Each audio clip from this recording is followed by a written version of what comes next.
What up, YouTube? And I'm back with another video. Right now we're gonna do a death battle reaction: Goku Black versus Reverse Flash. I know these two characters because I'm a Dragon Ball fan and I'm a DC fan, so I don't know who's gonna win. I really don't know. I mean, it could be Goku Black or it could be Reverse Flash. I don't know if Reverse Flash is that strong compared to a Goku Black. You know, Dragon Ball is kind of, you know, um the characters is very OP, so I don't really know if a DC character could stand a chance to Goku Black. I don't know what's the power scaling. I don't know, but just because I'm a Dragon Ball fanboy and I feel like this is gonna be a one-sided fight, I'm gonna go Goku Black. So let's get into the video.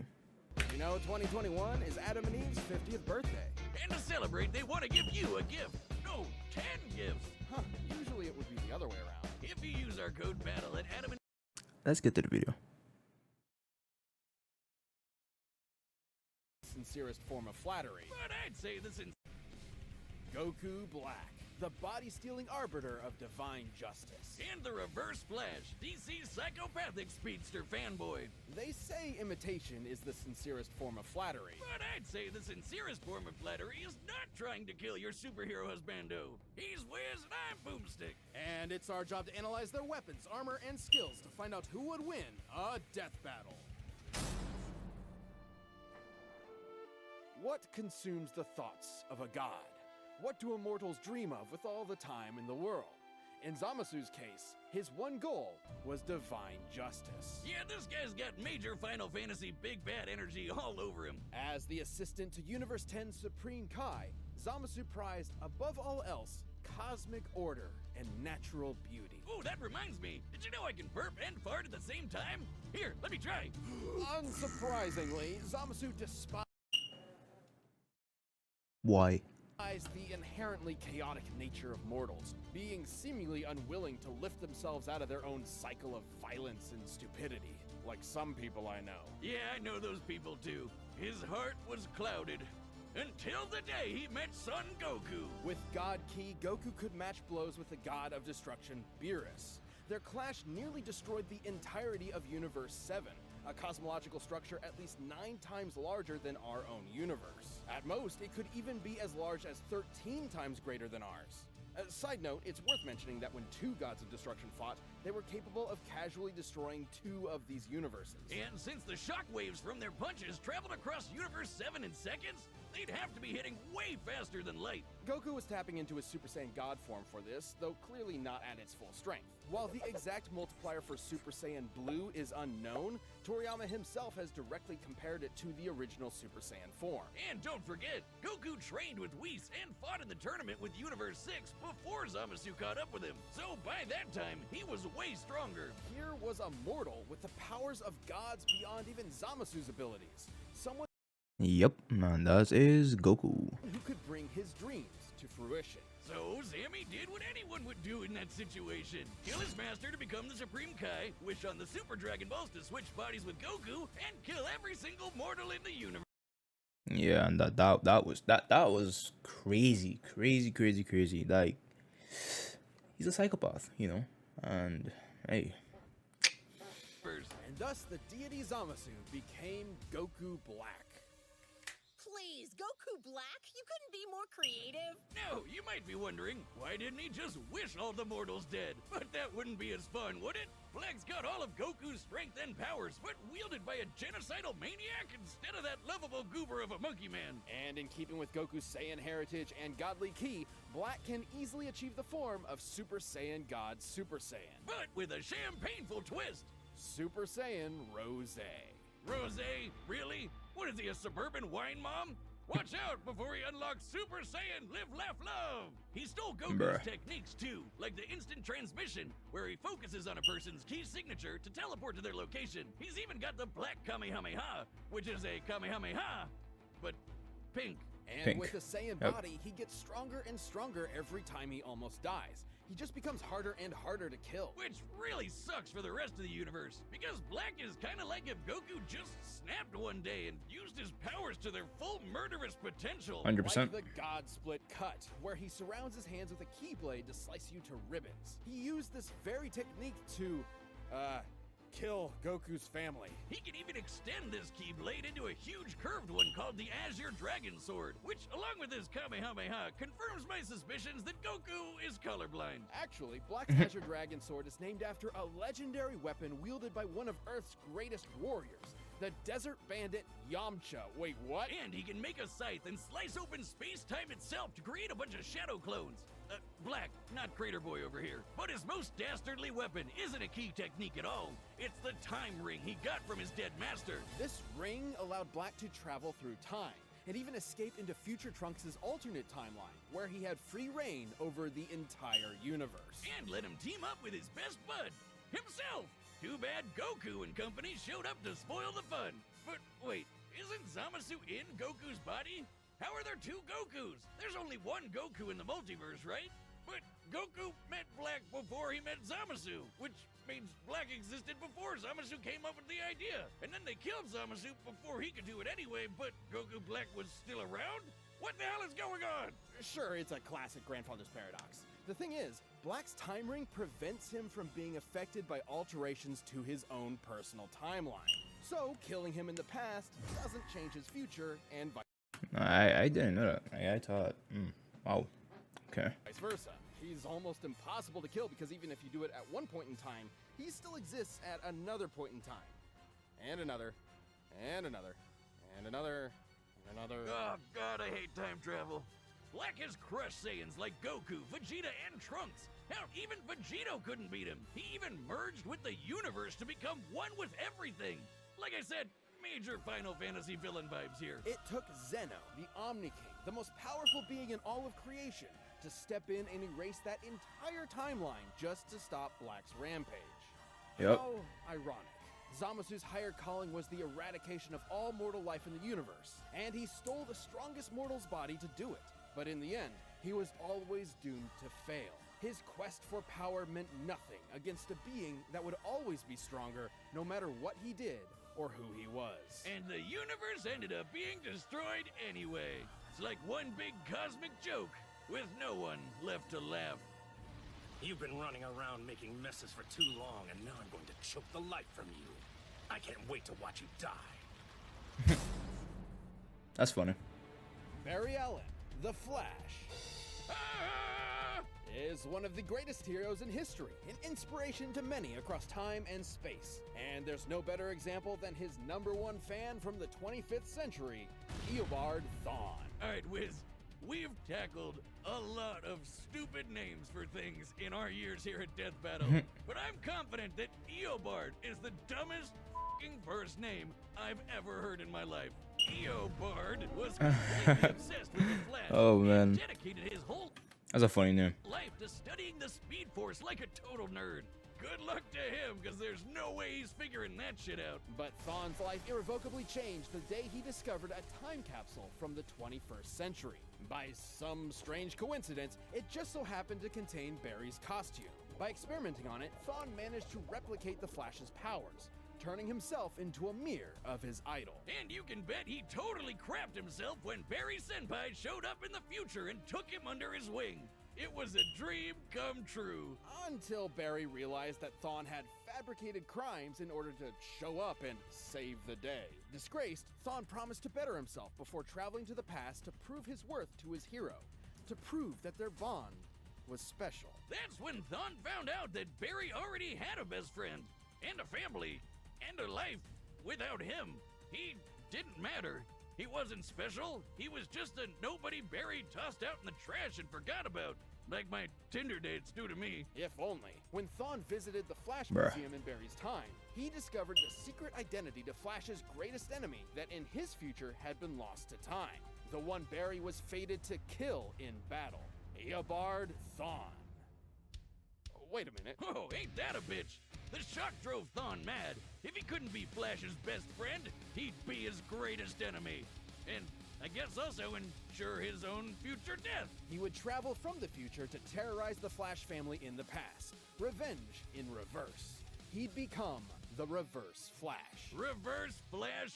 We're really setting the world on fire with these names today, huh, Wiz? Thawne draws his powers from the Negative Speed Force, which yep. he generates with every step he takes, just like Barry does with the regular Speed Force. The negative Speed Force gives Thawne access to many of the Flash's powers, including his mind-bending super speed, enough to travel all across time and space in days. He can keep up with and surpass other speedsters like Barry and Wally. Who once ran fast enough to cross the universe faster than two gods who could teleport. Wally even beat himself in a race, and Barry admitted Thawne was still faster than that. Wait just a second, he beat himself? That doesn't even make sense. But unlike Barry and Wally, Thawne applies his powers more catastrophically, using them to their full potential without any care for collateral. Take, for instance, his ability to vibrate himself through solid objects. Objects like, say, vital organs. And if he did, he'd scramble their molecules, causing instant death. Thawne did just that to Barry's wife, Iris, and Barry did not appreciate it. Thawne's vibrations are so powerful, he can even produce a counterforce that can reverse the destruction of the entire universe. Pretty crazy sounding, but even B-tier speedsters like Jenny Ognats can do the same kind of thing. And when Barry and Wally raced each other, they were tearing up the entire multiverse. Thawne can create shockwaves with a snap, phase into your body and possess you, and even speak at such high speeds that I phase into your body and about that, but possess you? No shot. you'll hear his words as though they were your own thoughts. And instead of stealing your speed like other Flashes, he can steal your time. Yeah, Thawne can yoink decades from your life and age you 80 years in just a few seconds. Kinda sounds like your sex life, huh, Wiz? But Thawne's greatest ability is his unmatched skill at time travel. And he uses this expertise to be as petty and cruel as humanly possible. Thawne wasn't a dummy. He knew that if he went back in time to kill Barry before he got his powers, he'd erase himself from the time stream too. So instead, he'd just make Barry's life suck as hard as he could. Push him down some stairs, retcon his best friend from history, kill his mom. He even told Barry he'd go back in time and adopt him as his own son. Dude, what the fuck? That's another big difference between Thawne and Barry. Whereas Barry only went back in time to save his mother's life, Thawne often went back in time to try to fix his own mediocre life. He killed his more successful younger brother, his career rival at the Flash Museum, and every single boyfriend his crush had until there was no one left but him. And when she still rejected him, he went back in time again and made her an invalid for the rest of her life. Jesus Christ! What, bro? Like, what the hell is wrong with you? This guy's a monster. But wait, Wiz, that's impossible. Grandpappy Paradox or whatever. If he went back in time to kill someone, they'd be dead in the future, which means... Which means he'd never know them and want to go back in time in the first place, right? Wiz, maybe time is a construct with no legitimate unit of measurement other than the meager attempts man has made to understand the incomprehensible world around him. Well, actually, Thawne was just inside the time stream when Barry initiated Flashpoint, which rewrote the universe while Thawne was technically disconnected from it. So, Thawne essentially broke. Literally, figuratively, mentally, physically, temporally. Or maybe he just hated Barry so much it defied the laws of time itself. Whoa! More specifically, he became a living paradox, a being without a past or future, literally without continuity. Not only did this mean he'd be unaffected by changes to his past, it made him effectively immortal. Stabbed in the chest by evil Batman, vaporized by Iris in some sweet, sweet payback, or getting Dr. Manhattaned by the big blue god dong himself, Thawne was always reborn, unable to stay dead. But more than anything, it made him immune from consequences. Unlike Barry, whose changes to time could destroy all of reality, Thawne could do whatever he wanted. He was impossible to stop. Yep. No reason to hold back. He's survived a hit from Barry while he had the entire Speed Force absorbed into him, and even Wally's infinite mass punch, which has the mass of a white dwarf star. A white dwarf is essentially the remains of a star's ultra-dense core, which has a mass of over 2 octillion tons. Octillion? One of those to the noggin and just took a nap. Man, he must really hate Barry if a sun to the face can't take him down. But he doesn't hate Barry. All of his schemes, all of his machinations, all of his insane timeline-shattering threats, all of it was because it was the only way he could think of to spend time with his hero. That's really sad. His costume says it all. He never intended to be the Reverse Flash. He wanted to be the Kid Flash. All Thawne ever really desired was to... Wait, the Kid Flash? Ooh, I mean, I could see it. Yeah. be by Barry's side. In the end, though, goody little Two Shoes Barry forgave him, and then vibrated away his living paradox powers, erasing him from existence. Though not entirely. Barry didn't kill Thawne, he reset his timeline, removing the one thing driving his hatred, his relationship with Barry. Without that, Thawne was a normal, happy Flash fan once again. It's Comics Wiz, he'll be back. And Oh, when he 100%. does, there'll be no running. He'll always be faster. He'll always catch you. And time is always on his side. Yep. Think you can take me? Even death can't catch me. All right, the combatants are set. We've run the data through all possibilities. But first, let me tell you how to reverse things in the bedroom in a flash with Blue Chew. This episode is sponsored by Blue Chew. If I've learned anything, No. I'm not that old yet, so skip that. Barry, I was the one who...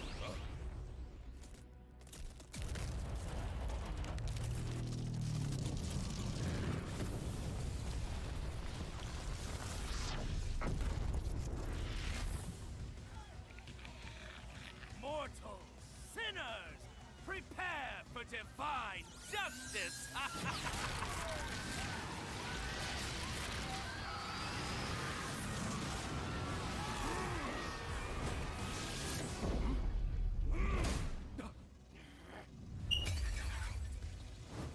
Oops.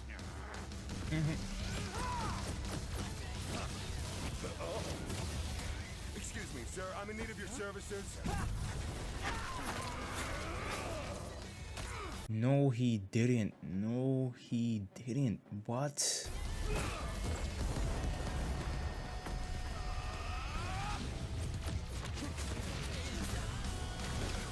Stand still and face your judgment, mortal!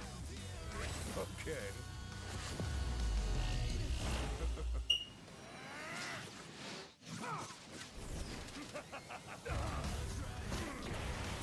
What do you think of this color? Is it not beautiful?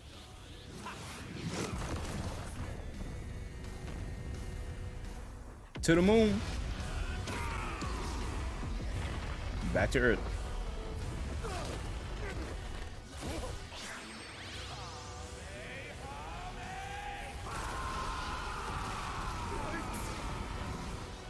Incoming genius! I'll end this fight before it even began. Death in reverse! Magnificent!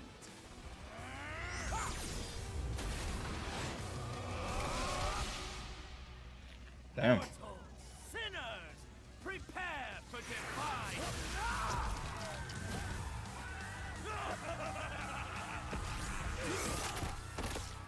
Why Aren't aren't you you dead? dead?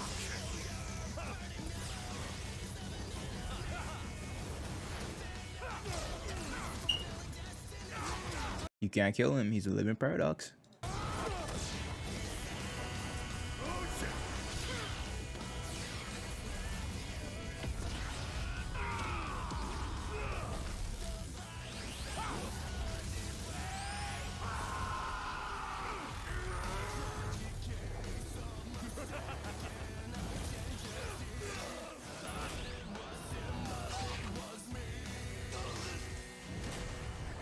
Wait, that was Quicksilver. How did Quicksilver get caught on even...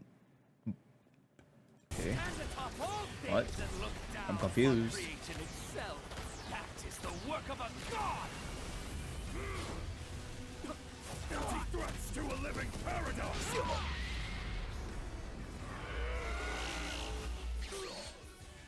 How truly foolish. Sorry, was that Oh, important? shoot. Damn.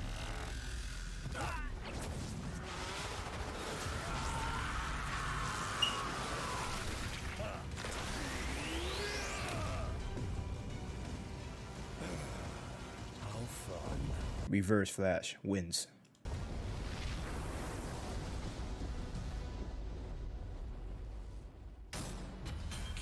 Damn.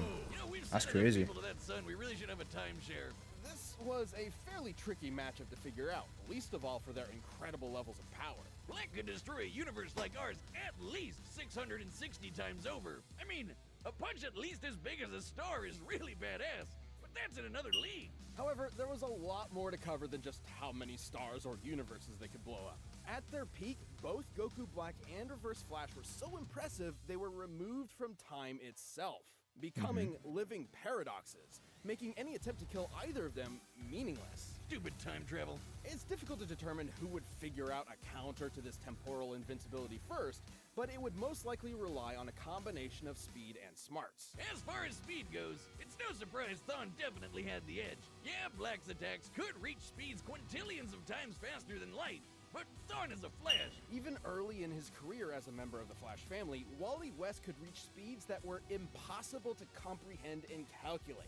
There are numerous examples of this for multiple iterations of the Flash, many of whom Thawne was clearly equal to. Plus, he's kind of an expert when it comes to timey-wimey bullshit. And he could likely overpower Black and destroy said time ring too.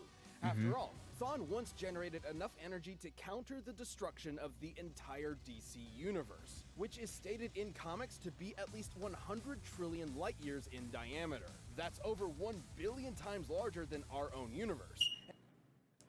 Nani? Like, whoa, that's big. And over 70 million times larger than Dragon Ball's Universe 7. It's sort of impossible to lock down the exact limits of Goku Black's upper strength without getting into lots of assumptions and guesswork. He's obviously stronger than Goku was when he clashed with Beerus, but even being super generous with training and power boosts and multipliers, the gap here is way too wide to be able to just assume Goku Black could match this level of power. The DC universe is just too big. And remember, Barry and Wally's race almost ripped apart the entire DC multiverse. It's also important to stress that Goku Black is not Goku.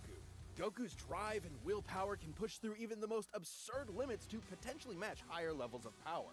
Zamasu took Goku's body because he's more than willing to take shortcuts. It's an entirely different mindset. Yeah, and once he took care of that time ring, Reverse Flash had a lot more options than just overpowering Black. With that super speed, he could pretty easily scramble Black's insides or age him to death with a touch. Zamasu may have been a deity even without the time ring, but Goku's body is mortal with a limited range of age. Might have really screwed yourself with that one, huh, Zamzam? Goku Black was a nightmarish foe, but Thawne's experience with time travel, ridiculous levels of hacks, and frankly impossible speed gave him the means to take the win.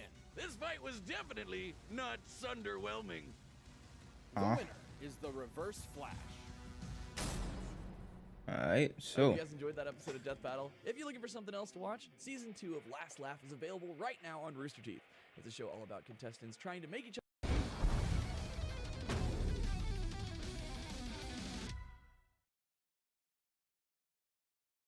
I don't know none of these guys, so this is gonna be interesting next episode. Well, YouTube, that was Goku Black versus Reverse Flash. Hope you guys enjoyed the video. Make sure you hit the thumbs up, make sure you subscribe, and make sure you comment down below. I see you guys next time. Peace.